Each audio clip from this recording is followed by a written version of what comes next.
하나님이 우리에게 주신 말씀은 사도행전 7장 44절에서 50절까지의 말씀입니다. 사도행전 7장 44절에서 50절까지의 말씀입니다. 우리 한 절씩 교독해서 읽도록 하겠습니다. 제가 먼저 읽겠습니다. 광야에서 우리 조상들에게 증거의 장막이 있었으니 이것은 모세에게 말씀하신 이가 명하사 그가 본 그 방식대로 만들게 하신 것이라. 우리 조상들이 그것을 받아 하나님이 그들 앞에서 쫓아내신 이방인의 땅을 점령할 때에 여호수아와 함께 가지고 들어가서 다윗 때까지 이르니라.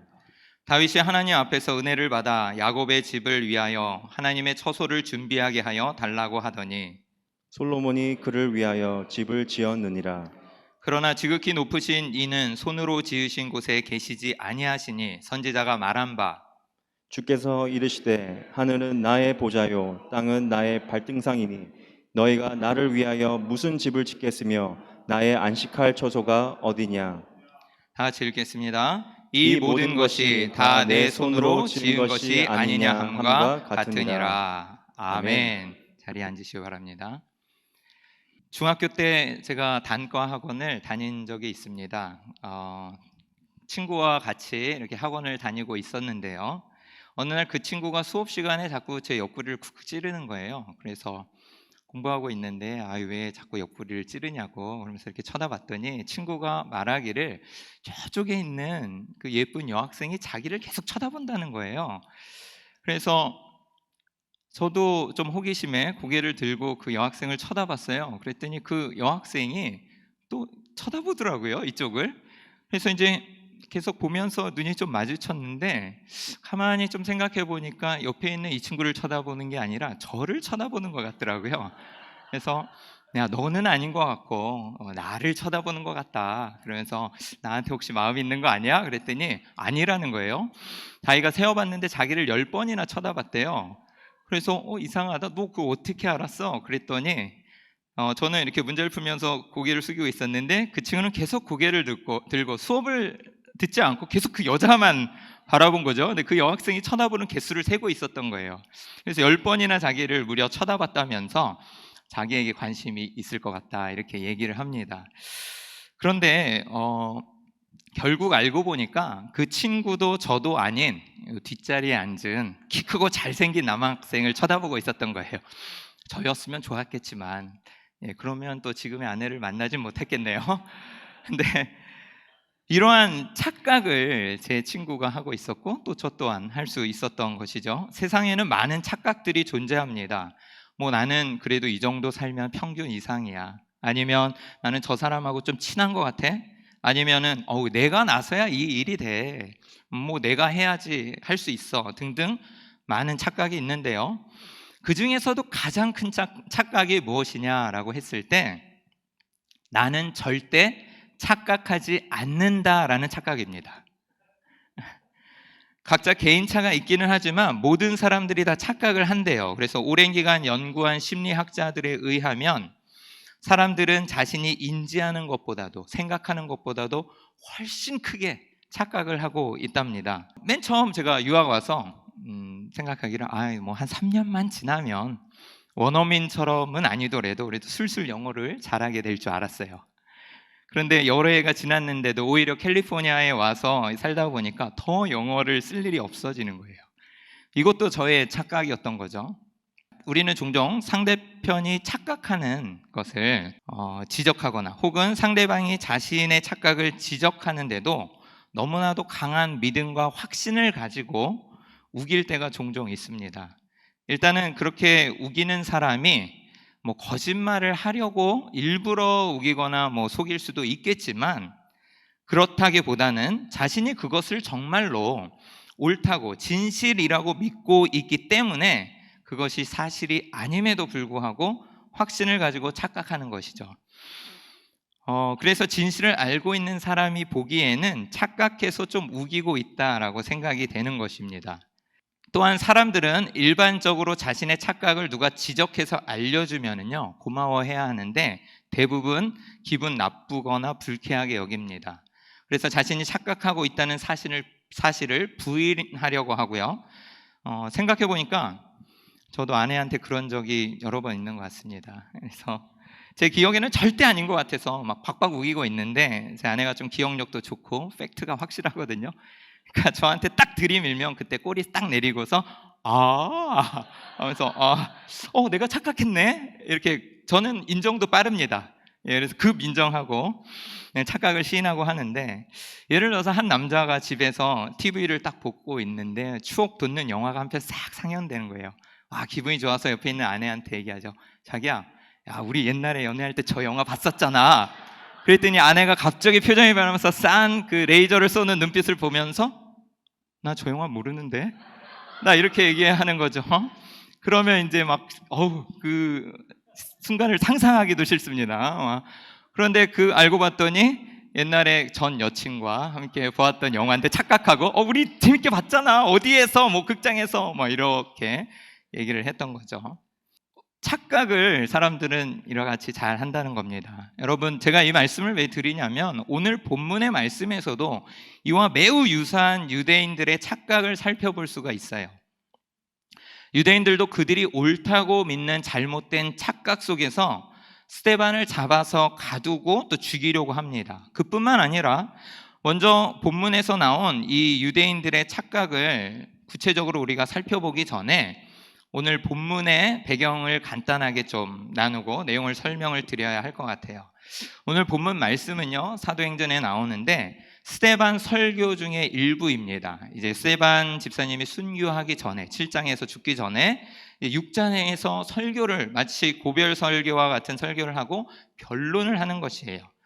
정확히 말하면 변론이라고 할 수가 있습니다. 왜냐하면 사도행전 6장에 나오는 내용에 따르면 스데반이 은혜와 권능이 충만하여 큰 기사와 표적을 행하고 지혜와 성령으로 말하며 주 예수 그리스도를 전하자, 이렇게 나오면서 그를 공회로 잡아오게 됩니다. 그래서 그리고 잡혀온 그 공회에서 자신의 죄를 따져 묻는 그 사람들에게 담대하게 하나님의 역사하심과 그들의 죄, 잘못 알고 있는 그 착각을 지적하고 있는 장면이에요. 그 유대 지도자들은 거짓 증인까지 세워놓고 이 스데반을 고소하였고 또 그를 죽이려고 하였습니다. 이 고소한 이유가 무엇이었을까요? 성경에 나와 있는데요. 우리 한번 사도행전 6장 13절 말씀을 한번 읽도록 하겠습니다. 다 같이 한번 읽겠습니다. 시작. 거짓 증인들을 세우니 이르되 이 사람이 이 거룩한 곳과 율법을 거슬러 말하기를 마지 아니하는도다. 이 6장 13절 말씀에 보면은요, 이 거룩한 곳 그리고 율법을 거슬려 말하기를 이라고 해서 이 두 가지 이유로 이제 붙잡아 왔다는 것입니다.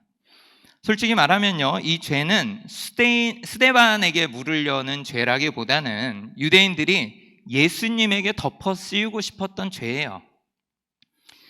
스데반이 주 예수 그리스도, 즉 복음을 전하자 예수님과 동일한 죄목으로 엮어서 지금 데려온 겁니다. 어떤 죄목이냐? 첫 번째, 이 거룩한 곳이라는 성전을 모독했다라는 거예요. 이것은 곧 신성 모독을 말합니다. 그리고 두 번째는 거룩한 성전을 모독한 예수님을 증거했다라는, 즉 다시 말하면 예수 그리스도의 복음을 증거했다라는 이유로 율법을 거슬려 말했다. 예수님이 하나님 나라의 복음을 전했잖아요. 그러니까 예수님과 같은 이유로 고소하고 있는 것이에요. 그래서 스데반은 지금 자신의 설교에서, 즉 변론에서 유대인들에게 변론을 하고 있는데 이것에 대한 변론을 하는 겁니다. 뭐냐? 하나님의 성전, 다시 말하면 성막에 관한 이야기를 하는 거예요. 갑자기 생뚱맞게 왜 변론을 할 때 성전, 성막에 관한 이야기를 했을까? 이 맥락입니다. 그리고 자신의 신성 모독에 관한 죄를 묻고 있는 공회에서 하나님의 말씀을 담대히 선포하면서 변론을 하고 있는 것이죠. 그래서 오늘 본문에서 스데반이 지적하고 있는 이 유대인들, 특히는 유대 종교 지도자들이 가지고 있었던 착각은 크게 세 가지로 이야기할 수 있을 것 같습니다. 첫 번째 착각은요, 예루살렘 성전은 하나님이 거하시는 곳이었기 때문에 절대 허물어질 수 없으며 영원할 것이라고 생각했습니다. 물론 하나님이 계시는 성전이기에, 그리고 46년 동안 정말 공을 들여서 세운 그 성전이기에 무너지면 안 되는 것이었죠. 그렇지만 이 성전은 무너질 수 있는 것이었어요. 왜냐하면 예수님이 요한복음 2장 19절에 너희가 이 성전을 헐라 내가 사흘 동안 일으키리라 라고 말씀하셨을 때 이들은 매우 분노하였습니다. 아니, 46년 동안 지은 이 우리 손으로 정말 멋지게 지어놓은 이 성전을 헐라고? 그런 것도 웃기지만 또 이걸 헐었을 때 정말 하나님이 아리라고 얘기하는 예수가 사흘 만에 3일 만에 이것을 세워놓는다고? 말도 안 되는 소리죠. 그러면서 분노하였어요. 하나님의 성전을 감히 헐라니. 유대인들은 그토록 자신들이 신성시하는 성전을 헐라는 말을 신성모독으로 간주하였고, 또 46년 동안 공들여 지은 자신들의 손으로 지은 그 성전이 하나님이 계시지 않다고 말하는 것이나 다름없었습니다. 그리고 하나님이 계시는 그 성전이 무너진다라는 것은 무엇을 의미하느냐? 그 하나님이 계시는 성전이 무너진다는 것은 전능하신 하나님의 무능을 드러내는 것이에요. 하나님이 자신이 세우신 성전, 임재하는 곳을 지켜야지 그 자신의 성전도 지키지 못하는 하나님이 어떤 전능하신 하나님인가라는 거죠. 그리고 또 자신들의 믿음과 신앙이 철저히 파괴되는 일이었고, 그들의 정체성 자체가 무너지고 흔들리는 그런 일이었던 것입니다. 그들에게 성전은 더 이상 하나님을 만나는 거룩한 장소가 아니었어요. 그들에게는 우상이 되어버린 것입니다. 하나님의 임재가 있기에, 그리고 하나님을 만나는 곳이기에 그곳이 거룩한 성전이고 그 성전을 사모하여야 되는데, 그냥 지어놓은 그 성전으로 만족하고 그 성전이 그들에게는 우상이 되어버렸어요. 여러분, 우림도 조심해야 될 것 같아요. 더 이상 하나님의 임재가 없는 우리 삶 속에서도 계속 하나님이 거하신다고 착각하고 있지는 않는지, 아니 하나님의 임재가 있는 곳임에도 불구하고 하나님의 말씀 듣기를 거부하고 순종하지 않고 그런 삶을 살면서도 하나님을 위해 우리 손으로 만든 우상 속에서 하나님이 거하시고 계시다라고, 하나님이 나와 함께 하시고 계시다고 착각하면서 살고 있지는 않는지 한번 생각해 봐야 할 것이에요. 실제로 기원 후 70년에 유대인들과 로마군 사이에 있었던 전쟁에서 로마군에 의하여서 예루살렘이 함락되고, 그들이 그렇게 영원할 것 같았던, 그리고 거룩하게 여겼던 그 예루살렘 성전이 파괴되고 불태워집니다. 성벽이 허물어지고요. 사랑하는 성도 여러분, 지난주일 십계명 강해를 우리가 들었는데요, 하나님 사랑을 잘 나타내고 있지요. 그런데 그 제2계명에서 너희를 위하여 새긴 우상을 만들지 말며 라는 말이 있습니다. 너희를 위하여, 너희를 위하여, 자기를 위하여. 하나님이 이스라엘 백성에게 그렇게 사랑을 보여주면서 내가 너희와 함께하는 하나님, 임마누엘의 하나님이다, 내가 너희와 함께 있다라고 계신다고 말했음에도 불구하고 그들은 자기를 위하여 새긴 우상을 만들었다라는 거예요. 이스라엘 백성들이 모세가 시내산에서 십계명을 받으려고 올라갔을 때 잠깐 지도자가 눈에 보이지 않자 눈에 보이지 않는 하나님을 의지했어야함에도 불구하고 막 아론을 죽일 것처럼 닥달해서 신을 만들어내라고, 하나님을 만들어내라고 그럴 때 그 금송아지를 만들어내잖아요. 그리고 이것이 너희가 섬기는 하나님이라고 했을 때 참 어처구니 없지요. 그걸 하나님으로 믿고 거기에 숭배하고 절하는 거예요. 그동안 애굽에서 이끌어낸 하나님, 광야에서 만나와 메추라기로 순간순간 지키시고 인도하신 그 하나님, 날마다 그들의 삶을 지키면서 경험하였던 그 하나님은 어디 가고, 두려움 가운데 눈에 보이는 그 자신의 우상을 찾아서 자기를 위하여서 자신이 안위받고 싶고 자신이 두려움을 떨쳐내고 싶어서 두려움 가운데 하나님을 만들어내라는 그런 이스라엘 백성들을 여러분 이해하실 수 있겠습니까? 우리가 그럴 수 있어요. 두려운 상황 가운데, 어려운 상황 가운데 우상을 만들어내고 나를 위하여, 자기를 위하여 그 무엇도 만들어낼 수 있는 우상 공장이 바로 우리라는 거예요. 여러분 조심하셔야 됩니다. 두 번째 착각은요, 진정한 성전이 누구인지를 몰랐다라는 거예요.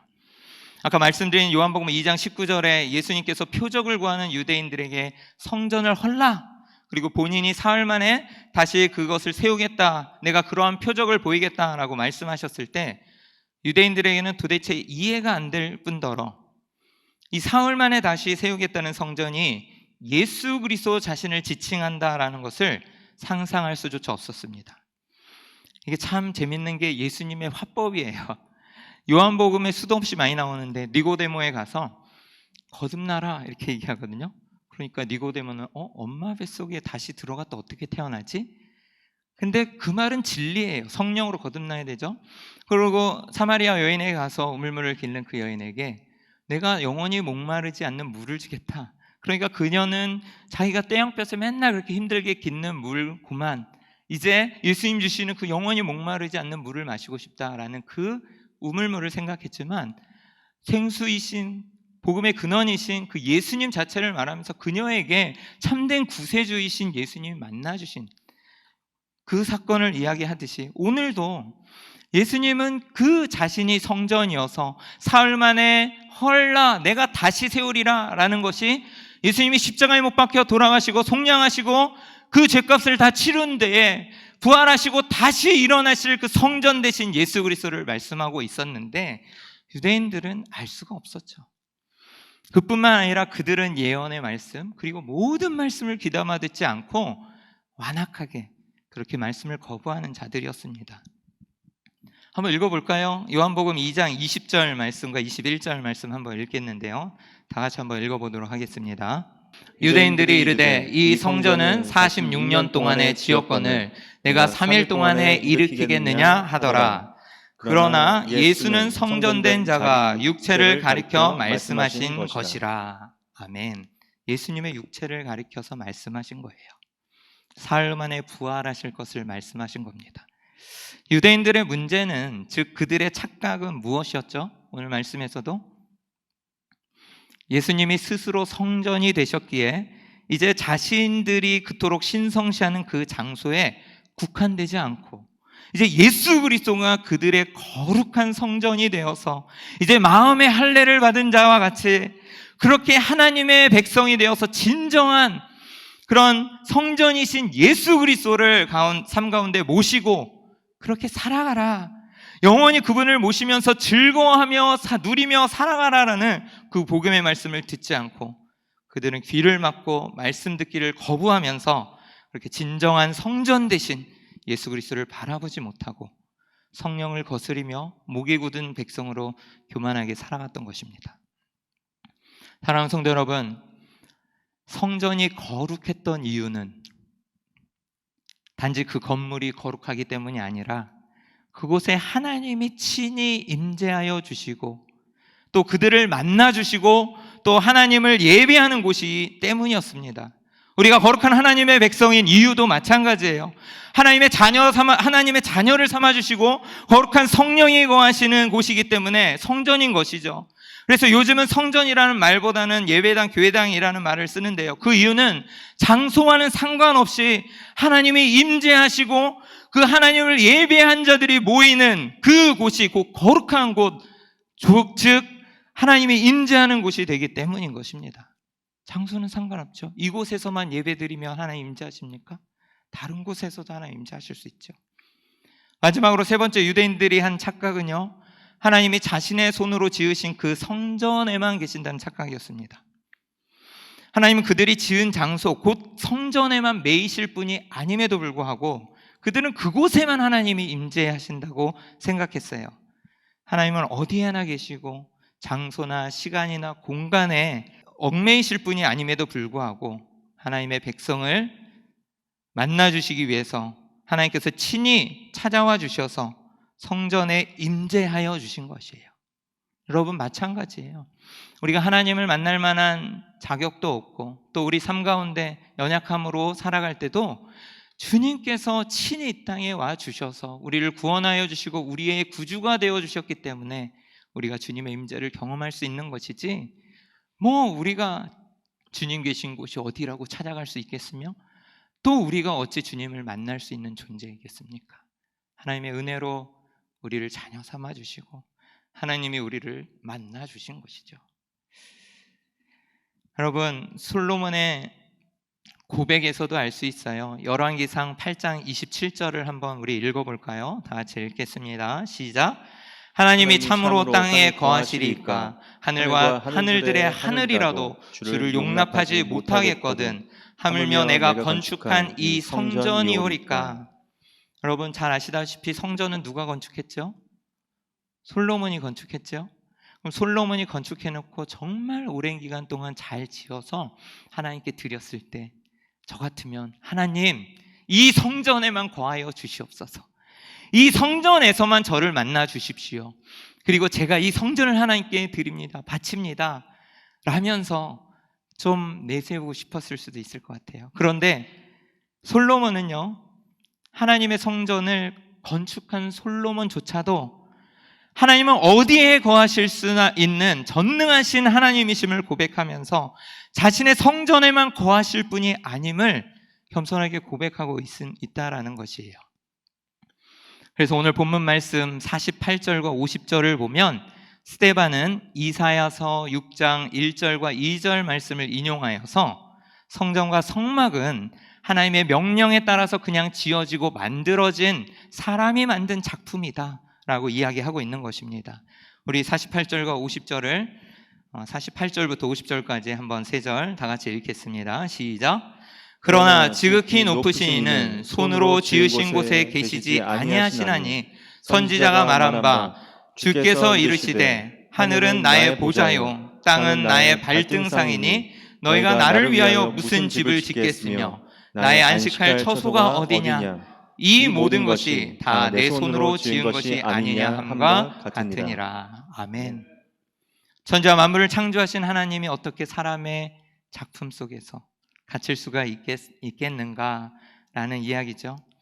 여러분, 우리도 하나님이 우리가 정해놓은 틀에, 다시 말씀드리면 우리도 하나님이 우리가 만들어 놓은 그 틀 안에 하나님을 가다 놓고 또 우리가 원하는 장소에만, 또 내가 원하는 곳에만 하나님이 임재하시기를, 또 하나님이 계시다라는 착각을 하고 계시지는 않습니까? 내가 만든 우상에만, 내가 원하는 곳에만 하나님이 계셔주기를, 또 그곳에 계신다라는 착각으로 진정한 주님을 바라보지 못하진 않습니까? 사랑하는 성도 여러분, 그래도 우리에게 위안이 되는 것은 신앙의 위대한 인물들도 착각을 하고 살았다라는 것이에요. 예수님은 십자가에 달리시기 전에 너희가 나를 배반할 것이라고 말했습니다. 그것을 들은 제자들은 화들짝 놀랐지요. 그리고 그 제자 중에서 베드로가 펄쩍 뛰면서 다른 사람은 몰라도 자신은 절대 배반하지 않을 것이라고, 죽을지언정 나는 예수님을 배반하지 않겠습니다 라고 말했어요. 그렇지만 결론은 그렇지 못했죠. 닭이 3번 울기 전에 예수님을 배반했습니다. 사울이 예수 믿는 사람을 잡으러 다메섹으로 열심히 가고 있었어요. 그곳으로 간 이유는 뜻밖에도 하나님 때문이었습니다. 하나님을 위해서였어요. 사울은 그것이 하나님을 위한 일이라고 생각했어요. 자신에게 전부이신 하나님이 모욕받는 저 기독교인들을 다 잡아 죽이는 것이 나의 사명이다, 난 하나님을 위한 일을 하고 있다라고 생각을 했어요.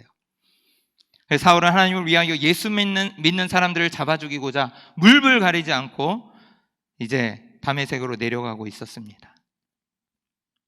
마지막으로 예수님이 12살 되던 해에 예수님의 가족은 유월절이 되어서 이스라엘 절기의 관례에 따라서 마을 사람들과 함께 예루살렘 성전으로 올라갔어요. 돌아오는 길에 예수님의 부모님들은 예수님을 우리가 잘 알듯이 잃어버렸습니다. 그런데 예수님은 저들과 함께 돌아가지 않고 예루살렘 성전에 머물고 계셨지요. 그럼에도 불구하고 왜 예수님의 부모님들은, 마리아와 요셉은 자신들과 예수님이 동행하고 있다고 생각을 했을까요? 그들은요, 착각을 한 것이에요.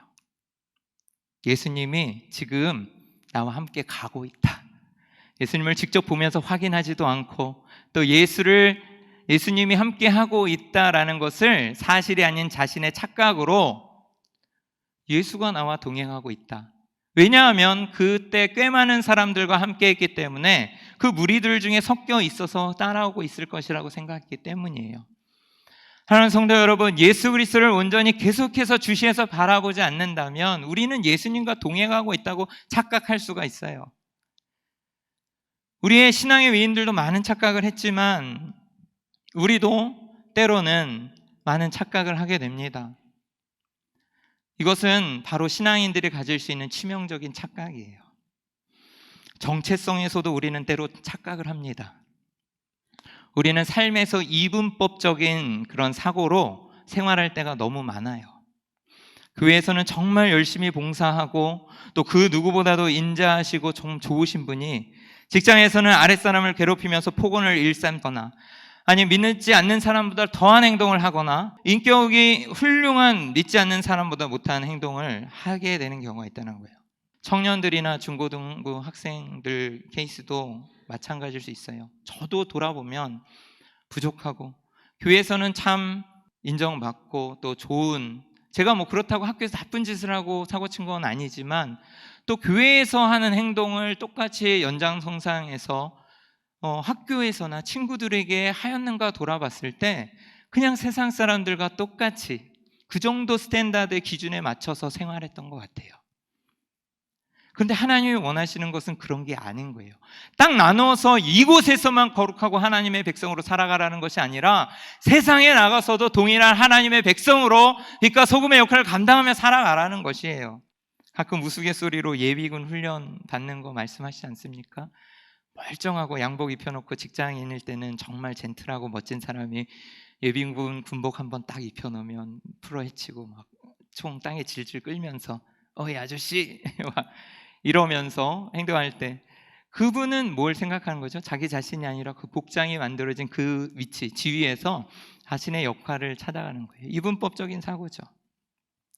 사랑하는 성도 여러분, 말씀을 맺을까 합니다. 유대의 지도자들이 자신의 편견에 빠져서 하나님의 아들이신 예수 그리스도를 바라보지 못하고 또 자신들의 생각만 고집하면서 자신들이 옳다고 여겼던 결정적인 이유는 하나님의 말씀에 귀를 기울이지 않았다라는 것, 그리고 성전 대신 예수 그리스도의 본질을 놓쳤다라는 것이에요.